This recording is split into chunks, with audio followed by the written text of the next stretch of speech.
Hello everybody and welcome back to the Bread and Burr YouTube channel. Today we're going to describe why I have been gone. So here's a fun intro.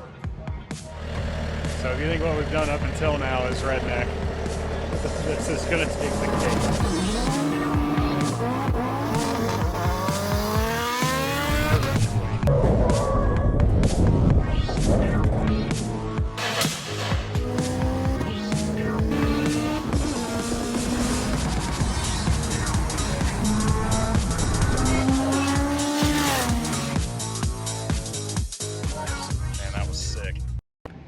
If you're new to the channel, welcome aboard. If you are a returning subscriber, thank you for coming back. I have not posted a video for a couple months now, and this video is to explain why. You can see behind me that there is no door in that door frame and it's all cut up, so it should make sense by now. But I'm gonna make this short video to kind of describe why, let you guys understand what's going on, and then let you know that I have not left. I will be back. It's just gonna take a while.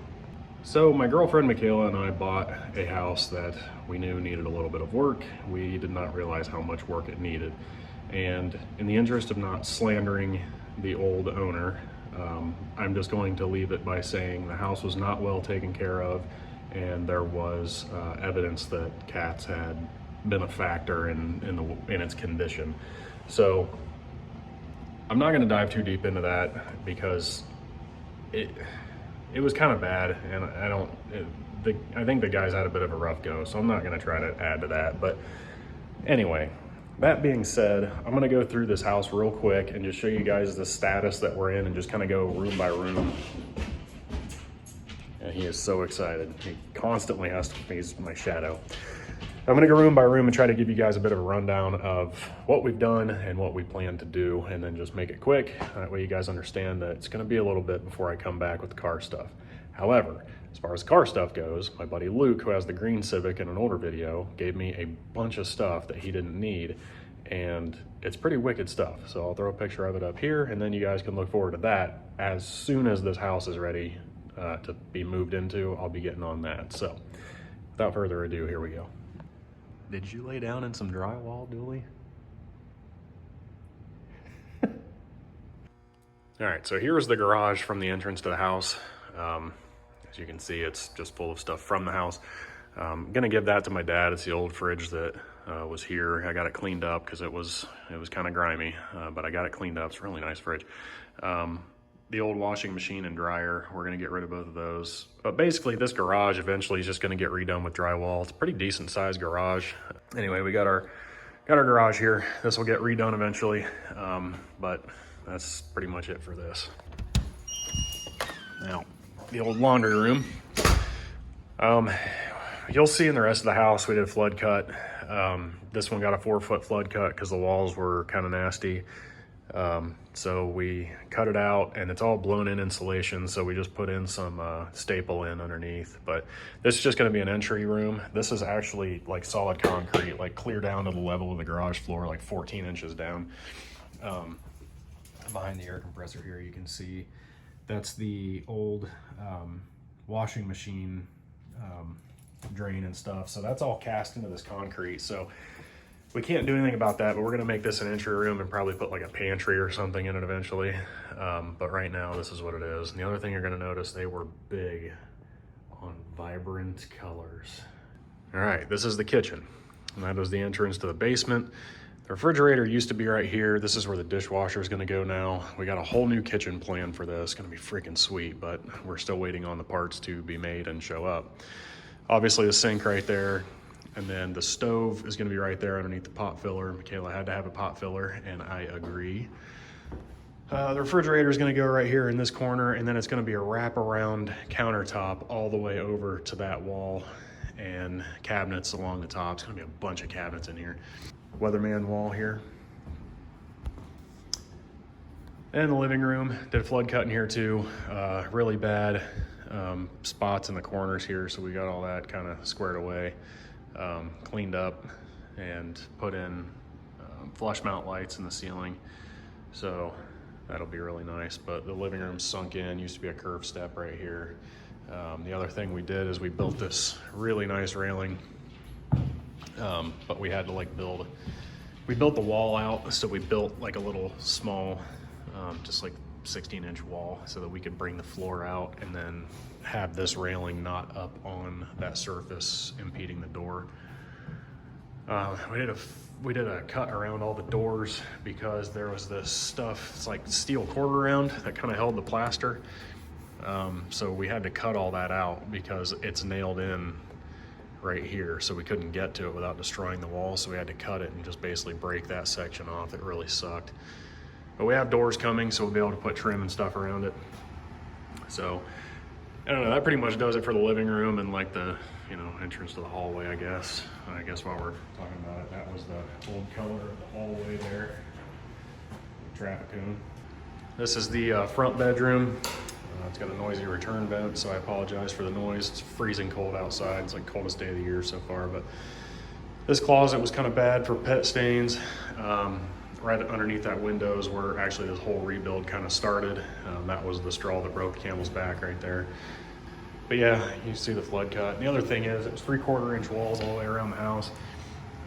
So we could only get 1/2 inch drywall, so we had to build up furring strips on every single stud. So anywhere you see a row of screws straight up and down, there's a furring strip behind that that had to be nailed to the stud first. That was a lot of fun. This is the back bedroom. It really wasn't too bad. There was one spot in the closet that was kind of gross. There's still little evidence on the wall there. Cats got up on the shelf. It was kind of gross, but whatever. This room wasn't too bad. If you notice, we got 2 different colors of drywall. It doesn't make a difference, but for some reason my OCD wanted moisture resistant along the outside of the house, even though there's no moisture. And then just regular drywall on the interior walls. So anyway, there's that. So coming into the master bedroom, kind of the same deal. There was some bad spots like right there. Right there, they peed down that vent a lot, so that's pretty nasty. And kind of the same goes for the whole house. So we got to replace like the last like pipe and the like I forget what they're called, but like the floor point basically where it goes from a 6-inch circle to the 10x4 rectangle that comes to the floor. So we got to do that for every single vent in the house. I'll get to that here in a bit. This room used to be bright yellow, bright yellow. That's about it for this one, I think. Not a whole lot else to talk about here. This bathroom, we completely redid every single wall in here. And of course it's like 8'1". So we kind of tried to make a 1/4 inch gap. The tape will cover up there, and then we'll try to build it up there too, because there was just nothing we could do there. So anyway, new blower fan. We ran it out to the soffit because the old blower fans just blew up into the attic, and there was a bunch of moisture and like destroyed insulation around them. So we replaced all that. It's blown in, so we like stirred it up, threw some new stuff in on top, and then ran the duct out to the soffit. We just have to put in the soffit vents that are somewhere around here. But anyway, redid the entire floor in here, everything down to the joists. The toilet was about to take a trip into the basement. The tub or the toilet, I'm not sure which, leaked and destroyed the whole freaking kitchen floor and everything. So it got a whole new floor too. This bathroom right here, we haven't done anything with yet because we wanted to be able to have a place to go to the bathroom. And honestly, we thought we were gonna move in kind of while we did this maybe, but we realized we couldn't. So we left the tub and everything, but there's no freaking shower. So luckily we haven't moved in yet. We kind of lucked out there, but yeah, we cut the door there, I guess. That's about it. It's got new plumbing and stuff. So there's, I don't know if the light will show this or not. It's like you can see the PEX coming up from the basement there. And we just cut a rough hole in this because we knew we were gonna redo this bathroom eventually, but we also have new drain pipe and everything in the house. Whole house has a brand new drain, except for one section underneath this bathroom. So that pretty much does it for the upstairs of the house. There's not a whole lot more to talk about up here, and it's way too cold to go outside and show you any of that. So let's throw up some pictures, but we can get out of the basement now and talk about the nuts and bolts of the house and the stuff I've redone down here. So this entryway had carpet up to here, and it was pretty nasty. The basement has flooded, so they did a flood cut on that, but they did not fix anything. Nonetheless, the bones of the house are super good. You'll kind of see that up in the rafters here, or the joists, I guess. But this is the main section of the basement here. And the other rooms are cut off from power right now because we put in a new fuse box, but I don't know if you can really see that far, but there's a big storage room right here. It's kind of short, so it's under the living room. But then there's this bigger area here, and the floor is really gross because I think this is where a lot of litter boxes were. But luckily the furnace is good. You can see right there where the flood line on the furnace was. So luckily it's okay, and so is everything else down here. But this back room, darkest part of the house and the creepiest part for sure, but still one of the nicer parts. Big, huge, like 6-foot door here. Pretty nice room right here. I got plans for that later, but it's just kind of a catch-all for everything we ripped out of the rest of the house. And then this area has got plans as well, but nothing too spectacular yet. Now, new fuse box, all new feed side plumbing. So all that stuff's PEX now, and I'll show you the manifold it comes from. You can kind of see it back there, but anyway, we got new drainage side plumbing, and that goes to the master toilet, so it's just blocked off right now because we obviously don't have a master toilet. We got the line from the condensate pump coming across. I'll show you where that all goes. Like, everything's nice and tidy and tied up, and these boards here, we're gonna have drywall going across eventually, so I've just got them up to kind of plot and make sure that all my wiring and stuff stays in between. You can see I kind of made a bit of a mistake right here. And then we come in here, this is the new laundry room. You turn on the light. For people that don't have well plumbing and septic, that just have city sewer, you don't need something like this. But for us, considering that our septic goes out of the house, you know, 6 foot high right there, the washing machine can't pump up that high, and the sink that'll be right here obviously can't drain upwards. So what you do is you drain into a sump pump in a box, and you got the sink comes in right here. Then the washing machine goes through a trap in the wall right there and goes in. And then this is the condensate pump drain from the furnace, and then this is the water softener drain from in the corner back there. We'll get to that. That all drains into this box, and then this is just the vent pipe so that it can breathe out when it fills and breathe in when it empties. And it's a really powerful pump in a box. And then that goes through the wall, goes up and meets the septic right there, like so. Pretty simple. It's got a drain back valve in it, so it can only flow one way, which is nice. But yeah, like I said, new plumbing and everything. Got a new dryer box right here, just goes up. We got to cut a hole in the side of the house right there and get that vented outside.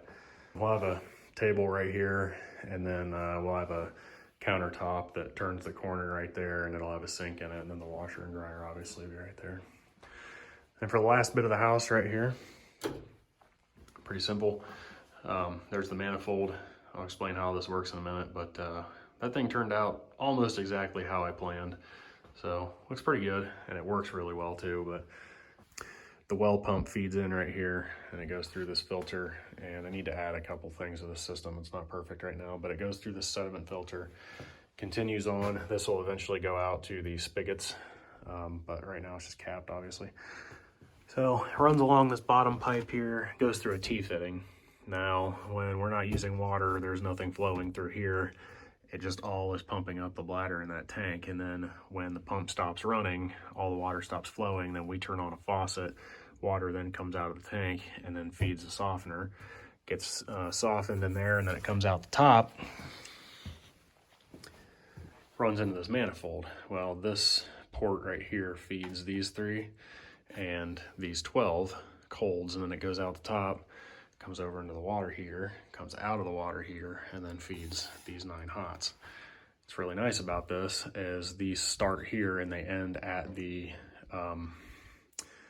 fixture. So basically this is the one sink in the hallway that we have running right now. So this is its hot. It starts here, stops here. There's none of these unions anywhere in this system at all.